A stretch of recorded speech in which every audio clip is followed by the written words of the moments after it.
केंद्रीय अर्थमंत्री निर्मला सीतारामन आज अर्थसंकल्प सादर करणार। सलग 8वा अर्थसंकल्प सादर करून सीतारामन विक्रम करण्याच्या तयारीत।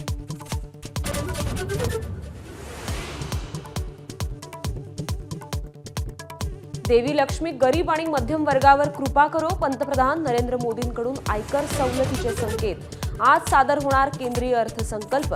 एबीपी माझावर सकाळी 10 पासून लाईव्ह कव्हरेज।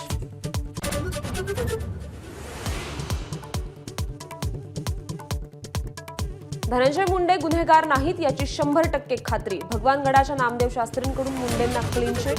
हे वैयक्तिक मत आहे, हत्येचं समर्थन नाही। एबीपी माझावर केलं स्पष्ट।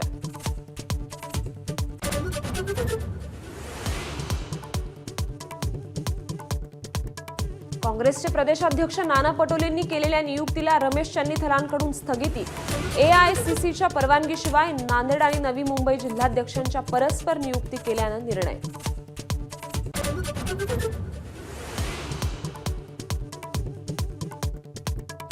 उपमुख्यमंत्री एकनाथ शिंदे आणि मनसे अध्यक्ष राज ठाकरे पुण्यातील कार्यक्रमात एकत्र। दोन्ही नेत्यांमध्ये जवळपास 15 मिनिटे चर्चा।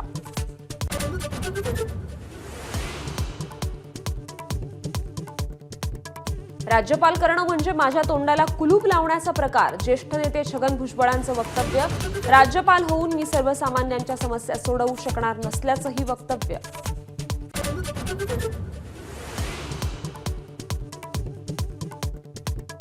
शिवसेनेकडून पडद्यामागे मिशन टायगरला सुरुवात। अनेक जिल्ह्यातील आणि तालुक्यातील नेत्यांचा प्रवेश होणार। एकनाथ शिंदेंची माहिती।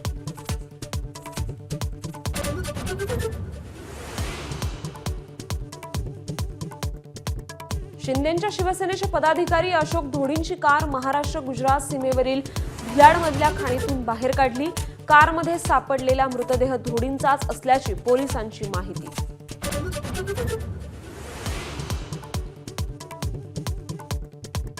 महाविकास आघाडी सरकारच्या काळात शिंदे फडणवीसांना अटक करणार असल्याच्या आरोपांच्या चौकशीसाठी एसआयटीची स्थापना।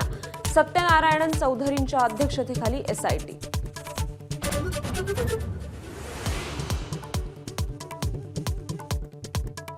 सोनिया गांधींनी राष्ट्रपती द्रौपदी मुर्मूंना बिचारी महिला म्हटल्यानं वाद।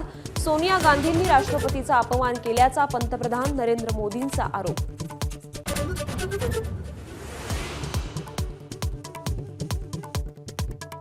ऑस्ट्रेलियातील मालिकेत सूर हरवलेला कोहली रणजीच्या मैदानातही अपयशी। रेल्वे विरुद्धच्या मॅचमध्ये 6 धावांवरच तंबूत। निराश प्रेक्षक स्टेडियममधून परतले। एबीपी माझा, उघडा डोळे बघा नीट।